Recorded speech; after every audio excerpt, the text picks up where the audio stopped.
Everyone's talking about food colorings, but these conversations have been going on for years behind the scenes.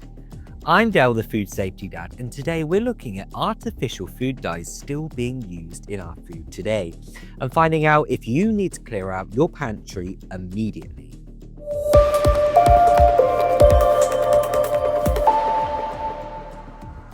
First up, we've got yellow number 5, also known as tartrazine. You'll find this one lighting up your mac and cheese, sports drinks, and pretty much anything that needs a golden yellow colour.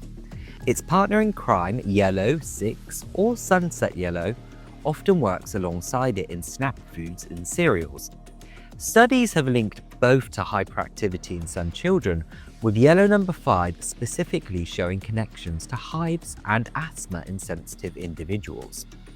Speaking of reds, with red number 3 on its way out, manufacturers are leaning heavily on red 40 or Allura red. You've seen this one making your fruit punch pop and your candies bright red. While it doesn't carry the same cancer concerns as red 3, research has pointed to potential behavioural changes in some children, though the evidence isn't as conclusive as with the yellows. Moving down the rainbow, let's talk about blues. Blue 1, Brilliant Blue, and Blue 2, Indigo Teen, are mainly used in sports drinks and candies that have that electric blue colour. And here's where it gets interesting. These dyes have raised questions about how our bodies absorb them, with some studies suggesting we might need to look closer at long-term effects. And finally, there's green 3, or fast green FCF. While it's not as common as its colourful cousins, it's still worth noting because it shares similar absorption concerns with the blue dyes. So, should you be worried?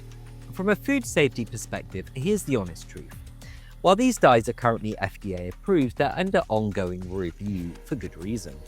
The evidence isn't pointing to immediate danger, but rather to potential long-term concerns and sensitivity issues in certain individuals.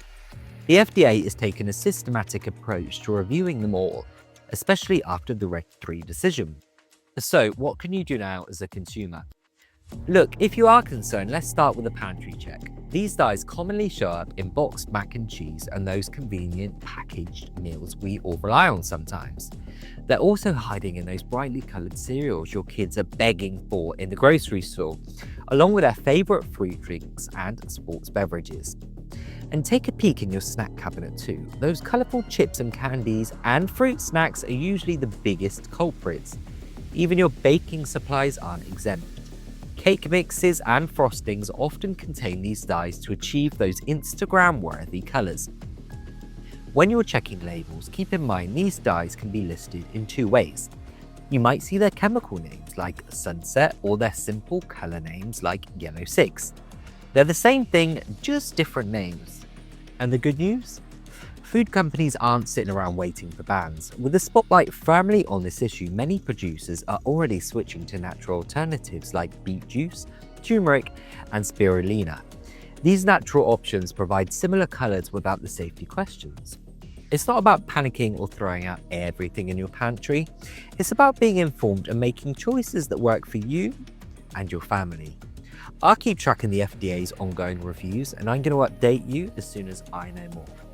Until then, I'm the food safety dad, reminding you to go and wash your hands.